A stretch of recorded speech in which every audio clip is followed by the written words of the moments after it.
भारत को विदेशी निवेशों के बहुत अधिक आगमन की बहुमूल्यता की समस्या का सामना है, जो बॉन्ड इंडेक्स समावेश के बाद संयुक्त राज्य अमेरिका की ब्याज दर कटौती की वजह से हो रही है। भारतीय सरकारी ऋण 2024 से 25 में विशाल विदेशी निवेशों का सामना करेगी, लेकिन स्थानीय मुद्रा अधिक नहीं बढ़ेगी क्योंकि भारतीय रिजर्व बैंक (आरबीआई) विनिमय दर पर निकट नियंत्रण बनाए रखने की संभावना है। जून से भारतीय सरकारी बॉन्ड जेपी मॉर्गन के सरकारी बॉन्ड इंडेक्स विकसित बाजारों (GBIM) वैश्विक इंडेक्स स्वीट का हिस्सा बनेंगे, जिसे लोकल ऋण में लगभग $25 अरब तक के विदेशी पैसे लाने की संभावना है। इंडेक्स कुल $230 अरब का है। भारत का वजन लगभग 10% है, इसलिए 25-30 अरब के अतिरिक्त निवेश आ सकते हैं। और मुझे लगता है कि उस मात्रा से सीमित समर्थन होगा, चेतन घटे, इकोनॉमिक ग्रोथ के संस्थान के निदेशक और मौद्रिक नीति समिति (MPC) के पूर्व सदस्य 16 फरवरी को कहा। भारतीय जीवन बीमा निगम (LIC) ने अमृतपाल का शुभारंभ किया है, एक पारंपरिक एंडोवमेंट पॉलिसी, गैर लिंकर, गैर भागीदार, जिसका उद्देश्य उन माता पिता के लिए है जो अपने बच्चों के लिए दीर्घकालिक उच्च शिक्षा का निर्माण करना चाहते हैं।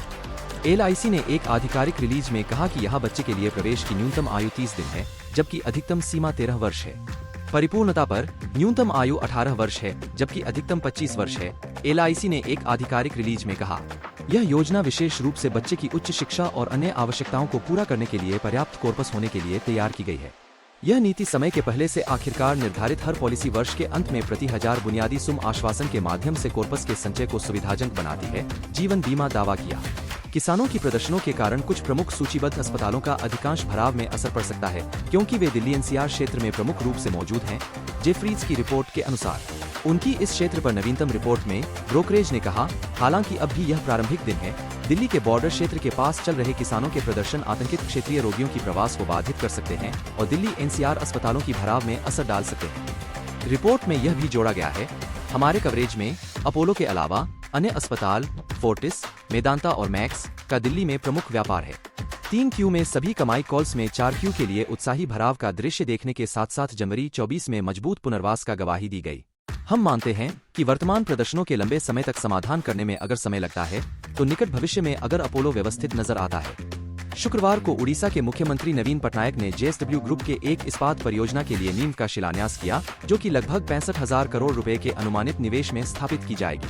JSW स्टील ने एक BSE फाइलिंग में कहा कि प्रस्तावित परियोजना में एक सालाना इस्पात निर्माण क्षमता 13.2 मिलियन टन MT के साथ एक कैप्टिव पावर प्लांट और कैप्टिव जेटीज के साथ भार हैंडलिंग क्षमता होगी। यह कहा गया कि धिंकिया नुआगांव और गढ़कुजंगा कम्प्लेक्स जगतसिंहपुर जिले के अंतर्गत एक सीमेंट निर्माण इकाई और आधुनिक टाउनशिप और अन्य घटक भी होगा। मुख्यमंत्री के साथ JSW ग्रुप के अध्यक्ष सज्जन जिंदल और उनके पुत्र पार्थ जिंदल, राज्य उद्योग मंत्री प्रताप केशरी देव और अन्य वरिष्ठ कंपनी और सरकारी अधिकारी भी शामिल थे। आयकर विभाग ने 16 फरवरी को आयकर अपील नियंत्रण अधिकरण (ITAT) को बताया कि उसने कांग्रेस के बैंक खातों में लेनदारी को नहीं जमा करने के लिए बैंकों को कोई आदेश जारी नहीं किया है। यह आदेश न्यायालय का आदेश पड़ता है।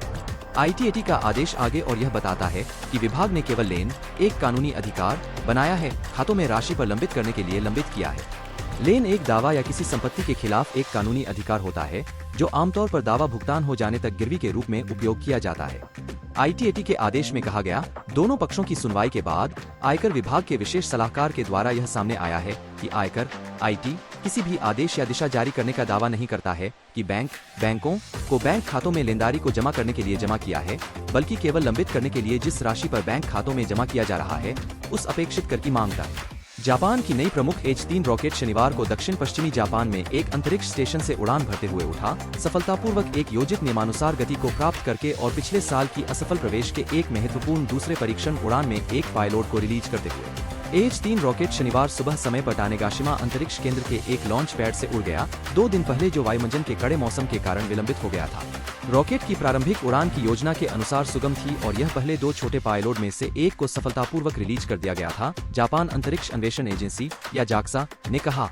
JAXA दिन के बाद में एक समाचार पत्रिका करेगा ताकि अधिक विवरण प्रदान किया जा सके। अधिकारी दूसरे उपग्रह की स्थिति की पुष्टि कर रहे हैं।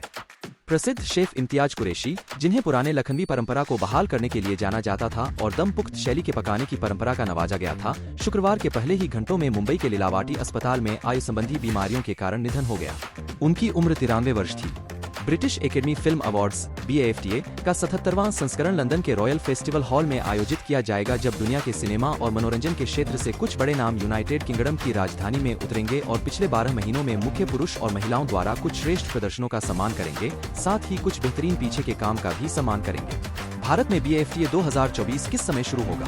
भारतीय दर्शक 19 फरवरी को 12:30 बजे से BAFTA को देख सकते हैं। गूगल ने अपने AI चैटबॉट जेमिनी की पहुंच को भारत सहित 150 से अधिक देशों तक बढ़ा दिया है। यह एप्लीकेशन एंड्रॉयड पर उपलब्ध होगा, जबकि iOS पर विशेष एप्लीकेशन नहीं है। उपयोगकर्ता iOS 16 और ऊपर के इस्तेमालकर्ता गूगल ऐप के भीतर एक टॉगल का उपयोग करके बॉट तक पहुंच सकेंगे। बॉट अब अंग्रेजी, कोरियाई और जापानी भाषाओं को कवर करता है। स्मार्टफोन पर एप्लीकेशन चलाने के लिए न्यूनतम आवश्यकताएं कम से कम 4 GB रैम, एंड्रॉयड 12 या उससे ऊपर और बेशक एक गूगल खाता है। यदि आप गूगल वर्कस्पेस खाते के माध्यम से लॉग इन किए गए हैं, तो प्रशासक को आपके लिए इस सुविधा को सक्रिय करना होगा।